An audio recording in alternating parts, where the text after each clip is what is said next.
Le public du jour de Benoît, une vingtaine d'élèves de seconde professionnelle du lycée polyvalent Romain Rolland de Goussainville.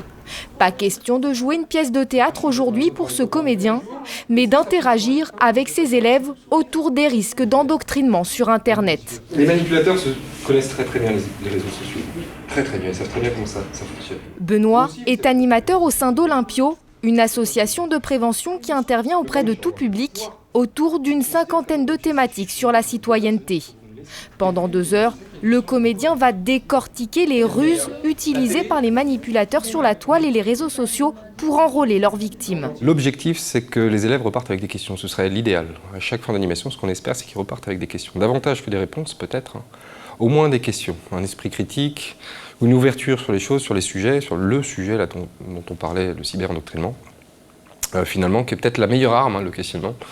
La meilleure arme aujourd'hui pour lutter contre l'indésinformation, contre les théories du complot, le conspirationnisme contre l'endoctrinement également. Le fait de se questionner, d'être sujet, peut-être une façon de s'approprier sa vie. La discussion est ouverte à toutes les formes de manipulation et d'embrigadement, pas uniquement centrée sur la radicalisation. Et pour faire participer les élèves, l'animateur s'appuie sur la bande-annonce d'un faux jeu vidéo. C'est un monde de mensonges. Ne crois pas ce qu'ils disent. Qu'est-ce que vous en pensez de ce personnage? Est-ce que ça marche pour un manipulateur ou une manipulatrice? Oui. Et comment elle peut manipuler les gens? Avec le visage. Une mise en garde qui semble avoir fait son effet auprès des élèves. J'ai retenu beaucoup de choses. Je sais que ce soir, quand je vais rentrer, je vais en parler avec mes parents. On a retenu plein de choses en fait sur tout. En fait, on a appris ce qui se passait dans le monde des réseaux sociaux, ce qu'on pouvait se faire manipuler par plein de personnes, les dangers qu'il pouvait y avoir derrière tout ça. La personne, elle nous fait prendre conscience que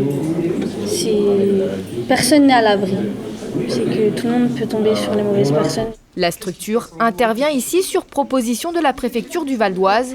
Une centaine d'élèves de la voie professionnelle auront été sensibilisés au cours de cette journée. Je n'ai pas hésité et j'ai tout de suite dit oui pour faire en sorte que cette priorité nationale prenne vie au sein du lycée que je dirige. Jamais je n'ai été confronté à ce problème, mais c'est donc d'autant plus important de prévenir d'éventuels problèmes, de faire en sorte que les élèves donc puissent être éduqués à une pensée qui doit venir par eux-mêmes. Une dizaine d'autres interventions sont encore programmées avec l'association Olympio dans les établissements du Val d'Oise.